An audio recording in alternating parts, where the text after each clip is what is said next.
Halo, sobat-sobat yang berbahagia. Apa kabar? Saya harap saudara-saudara dalam keadaan sehat walafiat dan selalu dalam keadaan sejahtera.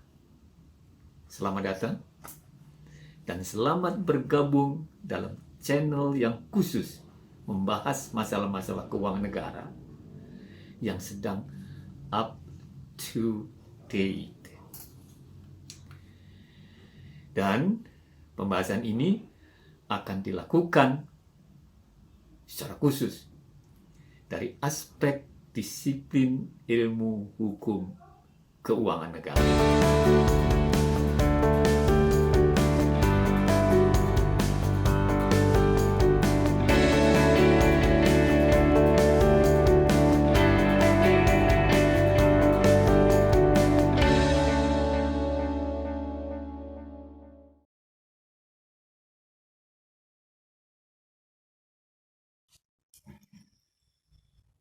COVID-19, sang pencetus. Sobat-sobat dan para sahabat pemerhati masalah-masalah keuangan negara yang berbahagia. Selamat berjumpa kembali dan harapan saya semoga Anda semua dalam keadaan sehat walafiat. Ada yang masih ingat? Beberapa bulan lalu, berbagai kelompok yang merupakan kumpulan orang-orang top di Republik ini yang memiliki latar belakang begitu beragam, mulai dari politisi, akademisi, dan para aktivis anti korupsi. Mereka berbondong-bondong pergi ke Mahkamah Konstitusi. Mereka datang beramai-ramai untuk mengajukan judicial review terhadap Perpu yang diterbitkan oleh pemerintah. Kalau kita merujuk pada situs Mahkamah Konstitusi ketika itu, yaitu pada sekitar pertengahan bulan April, paling tidak ada 5 permohonan gugatan yang diajukan. Dan bila diperhatikan, ternyata isi permohonan berbagai kelompok tersebut hampir tidak ada yang berbeda.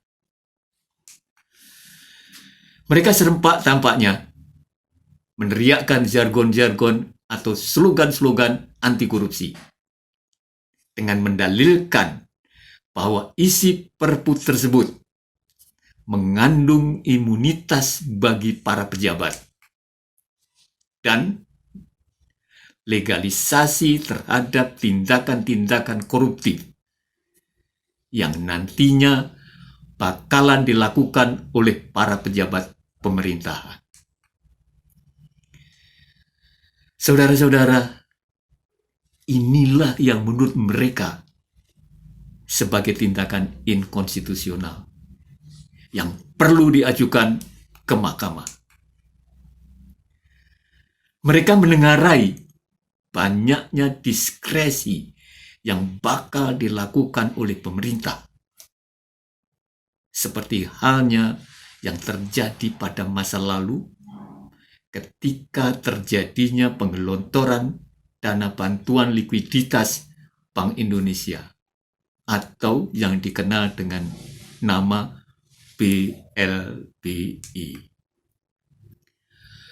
Menurut mereka, tanda-tanda ke arah itu dalam Perpu tersebut tampak nyata. Buktinya apa?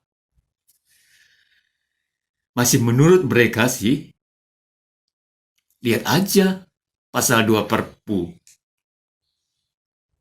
Sobat-sobat dan para pemerhati. Kalau dirasa-rasa,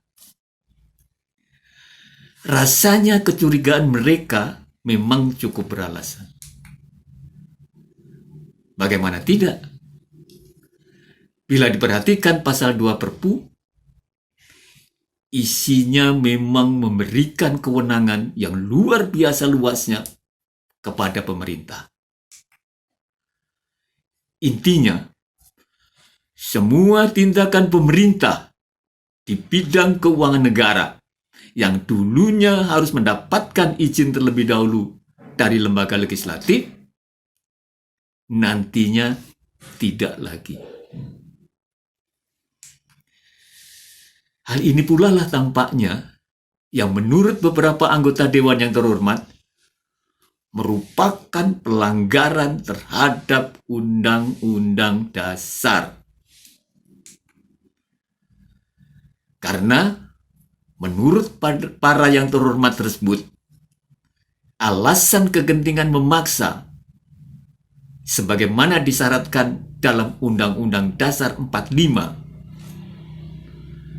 yang kemudian diberikan tafsirannya oleh Mahkamah Konstitusi, menurut beliau-beliau itu ternyata tidak terpenuhi. Sobat-sobat dan para pemerhati masalah-masalah keuangan negara yang budiman, mari kita lihat.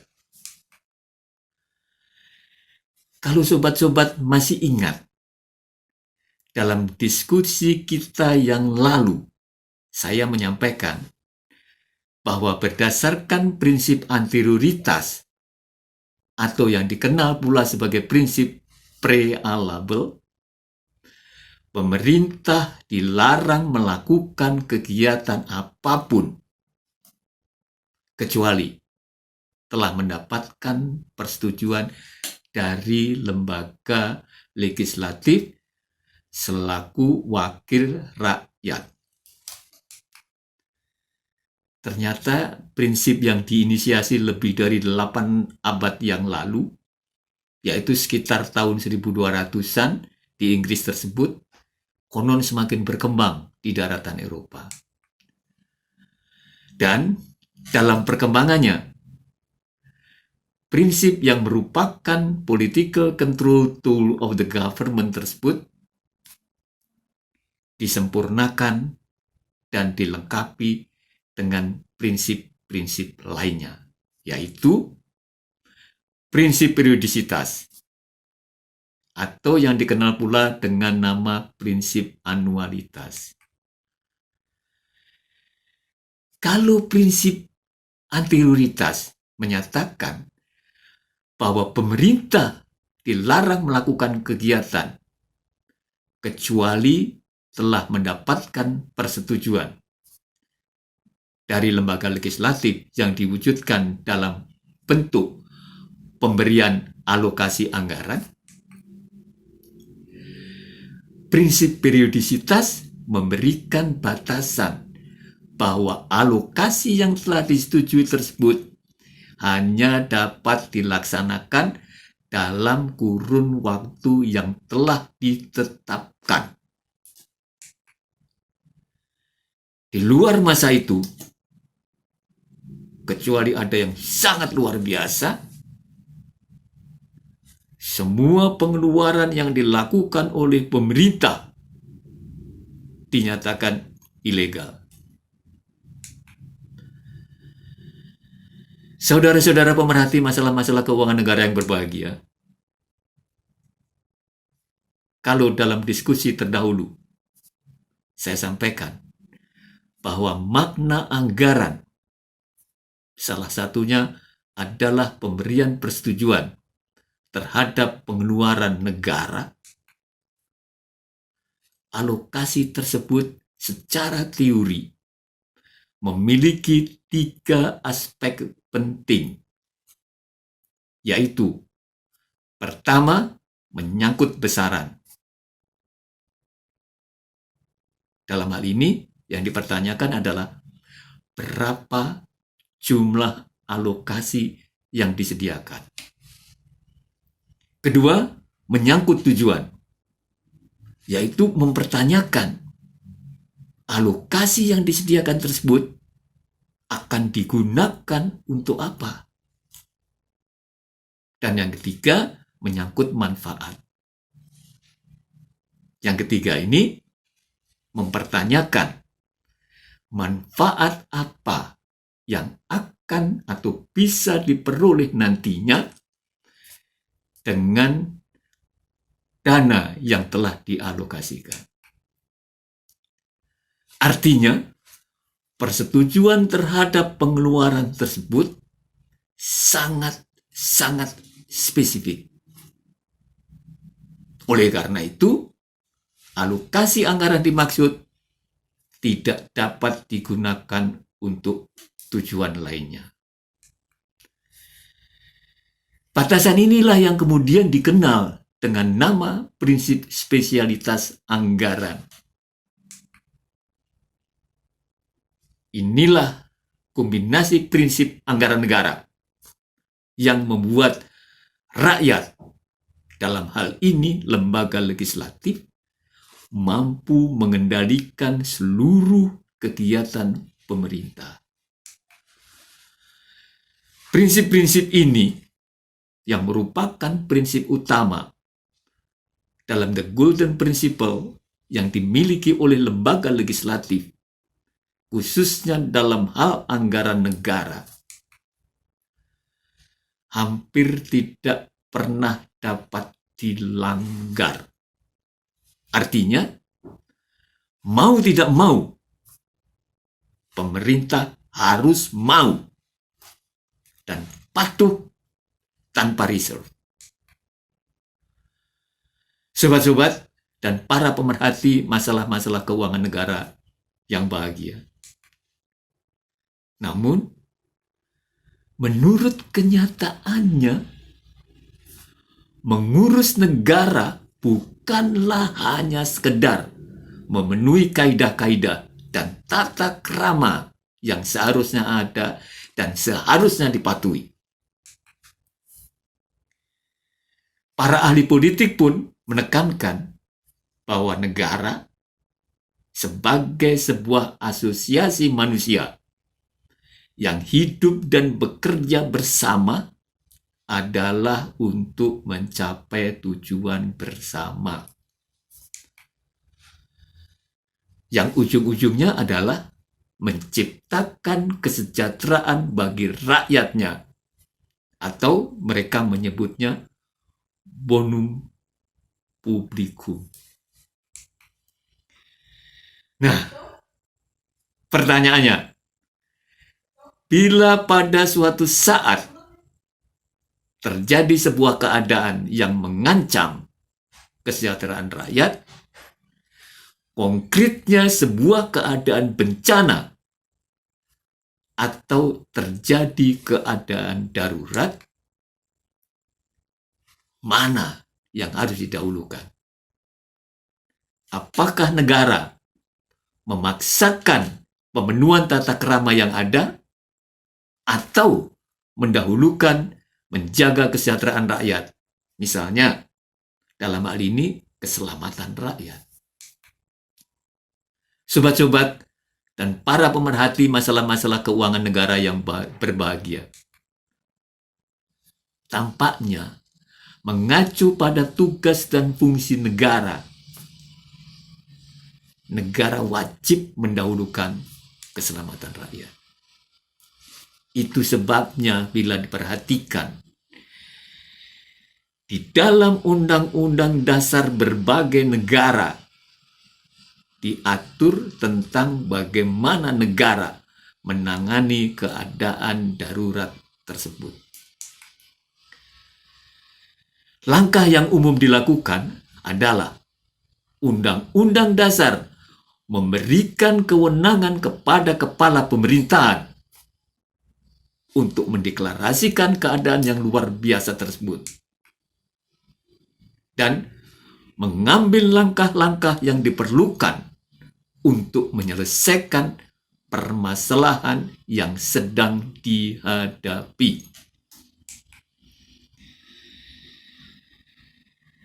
Dan mengingat bahwa keadaan tersebut merupakan keadaan yang luar biasa, maka hampir tidak ada satupun ketentuan terkait yang dapat digunakan untuk menyelesaikan permasalahan yang sedang terjadi pada saat itu.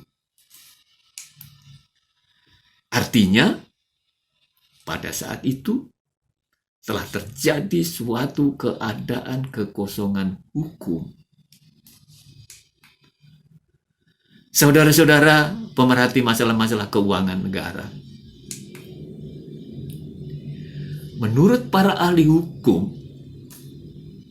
hal tersebut memang wajar terjadi. Kenapa? Karena ketentuan hukum pada umumnya diciptakan untuk kondisi-kondisi normal. Sementara itu, dalam kondisi darurat, seringkali diperlukan langkah-langkah ataupun keputusan-keputusan yang bisa saja menerabas aturan-aturan yang ada, yang selalu dijadikan patokan dalam keadaan normal. Dan hal tersebut harus diambil untuk dan atas nama kepentingan rakyat, untuk dan atas nama keselamatan negara. Nah, bagaimana dengan tata kelola keuangan negara? Ternyata tidak terkecuali. Dalam hukum keuangan negara, the political control tool of the government tersebut dalam kondisi yang sangat luar biasa dapat diabaikan. Artinya, untuk menangani keadaan darurat, pemerintah tidak harus meminta izin terlebih dahulu kepada lembaga legislatif. Pemerintah dapat mengabaikan prinsip anti-prioritas. Atau konkretnya, pemerintah dapat melakukan kegiatan ataupun langkah-langkah yang harus diputuskan tanpa adanya alokasi anggaran yang tersedia di dalam Undang-Undang APBN.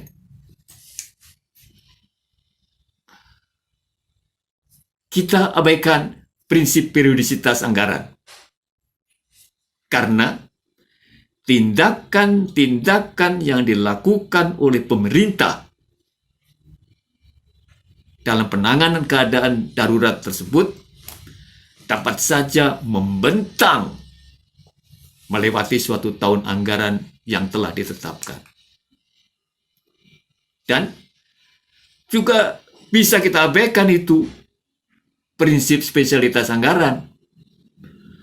Pemerintah pada kondisi seperti itu memiliki kewenangan untuk menggeser-geserkan anggaran yang sebelumnya telah ditata dan ditetapkan dalam Undang-Undang APBN oleh lembaga legislatif bersama pemerintah. Berbagai langkah atau kegiatan pemerintah harus diambil dalam rangka memastikan terjaganya keselamatan rakyat.